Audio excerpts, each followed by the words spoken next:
చాలా ప్రశాంతంగా జరిగాయి.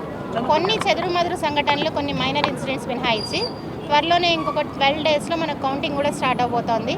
ఇప్పుడు భావోద్వేగాలు చాలా హై లెవెల్స్లో ఉన్నాయి. ఆ రిజల్ట్స్ ఎస్పెషల్లీ జూన్ 1 నుంచి ఎగ్జిట్ పోల్ రిజల్ట్స్ కూడా వస్తాయి. సో ఓడిపోతున్న పార్టీ వాళ్ళకి ఒక రకమైన భావోద్వేగం ఉంటుంది, గెలుస్తున్న పార్టీ వాళ్ళకి ఒక రకమైన ఎమోషన్స్ ఉంటాయి. ఈ ఎమోషన్లో వాటిని కంట్రోల్ చేసుకోలేక రోడ్డు మీద వచ్చి ఏమన్నా విధ్వంసానికి పాల్పడినా, అలాగే పోలీసుల మీద దాడికి చేయడం లాంటివి ఎలాంటి చర్యలు చేసినా పోలీసులు సిద్ధంగా ఉన్నారు. అది ఒక డెమో ఇవ్వడం జరిగింది. సో లాఠీ చార్జ్ చేయడము, అలాగే స్టన్ గ్రెనేడ్స్ ఉన్నాయి, అలాగే టియర్ గ్యాస్ షెల్స్, ఇట్లాంటివన్నింటినీ కూడా. సో ఎలాంటి ఎమర్జెన్సీ కన్నా ఏలూరు పోలీస్ జిల్లా యంత్రాంగం సంసిద్ధంగా ఉంది. సో ప్రజలకి అలాగే రాజకీయ నాయకులు కూడా నా విజ్ఞప్తి ఏంటి అంటే, మేము అవన్నీ బలప్రయోగం చేసేంత వరకు రాకుండా మీరు మాకు కోఆపరేట్ చేసి శాంతియుతంగా కౌంటింగ్ ఆ తర్వాత రోజులు కూడా ప్రశాంతంగా ఉండేలా మాకు సహకరించవలసిందిగా కోరుతున్నాము. ఎలాంటి వైలెన్స్కి పాల్పడినా కానీ పోలీసులు టాలరేట్ చేసే పరిస్థితి లేదు. So this is my warning to all anti social elements.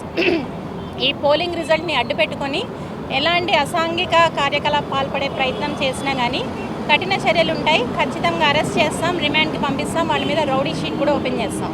So యువతకు కూడా నా విజ్ఞప్తి ఏంటి అంటే, ఒక్క సెకండ్, ఒక మినిట్ మీ ఎమోషన్స్ని మీరు కంట్రోల్ చేసుకుంటే మిగతా లైఫ్లో క్రిమినల్ కేసులు లేకుండా వెళ్ళిపోతాయి. లేదా మీరు అభిమానించి ఒక నాయకుడు ఓడిపోయాడనో, మీరు అభిమానించి ఒక పార్టీ ఓడిపోయిందనో, అన్నెసరీ ఒక మాబ్లో మీరు కనబడితే మీరు ఏమీ చేయకపోయినా కామన్ ఆబ్జెక్ట్ అని ఒకటి ఉంటుంది. ఒక గుంపు అల్లరి చిల్లరి పనులు చేస్తూ విధ్వంసాలకు దిగితే ఆ గుంపులో ఉన్న ప్రతి ఒక్కరిని కూడా మనం రెస్పాన్సిబుల్గా హోల్డ్ చేయడం కుదురుతుంది. నేను ఎలాంటి పగలు కొట్టలేదు, నేను రాళ్ళు ఇసరలేదు, నేను ఎవరి మీద దాడి చేయలేదు, నేను జస్ట్ గుంపుతో ఉన్నాను అంటే కుదరదు.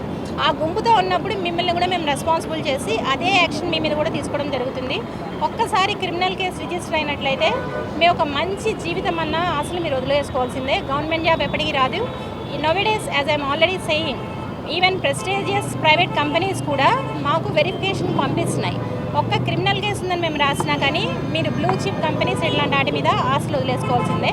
So I request the youth, మీరు మీ ఎమోషన్స్ని కంట్రోల్లో పెట్టుకొని శాంతియుతంగా మాకు సహకరించాలి. తల్లిదండ్రులకు కూడా నా విజ్ఞప్తి, ఆ కౌంటింగ్ రోజు మీ పిల్లలు ఎక్కడున్నారో ఏం చేస్తున్నారో చూసుకుంటే తర్వాత వాళ్ళ క్రిమినల్ కేసులో ఇరుక్కొని బెయిల్స్ కోసము మీరు లాయర్ల చుట్టూ, స్టేషన్స్ చుట్టూ, కోర్టు చుట్టూ తిరగకుండా ఉంటారు. Thank you. 144 సెక్షన్ ఉంటుంది, అంటే నలుగురికి మించి ఎక్కడ కూడా వితౌట్ పర్మిషన్ అసెంబుల్ కాకూడదు. అన్ని చోట్ల ఎస్పెషల్లీ మనం already counting centres no fly జోన్గా నేను ఆల్రెడీ నోటిఫికేషన్ కూడా ఇచ్చేసాం. అలాగే ఎలాంటి బాణాసంచ అమ్మడం కానీ కాల్చడం కానీ చేయకూడదు. ఎలాంటి విక్టరీ ప్రొసెషన్స్కి కూడా ఎలాంటి అనుమతి లేదు. అందరూ మాతో సహకరించవలసిందిగా కోరుతున్నాను. Thank you. చిన్న చిన్న మైనర్ ఇన్సిడెంట్స్ మినహాయించి మంది చాలా శాంతియుతంగా జరిగింది. అదే శాంతియుతంగా కౌంటింగ్ తర్వాత రోజులు కూడా గడుస్తాయని ఖచ్చితంగా గడవడానికి కావాల్సిన చర్యలు కూడా మేము చేపడతాం.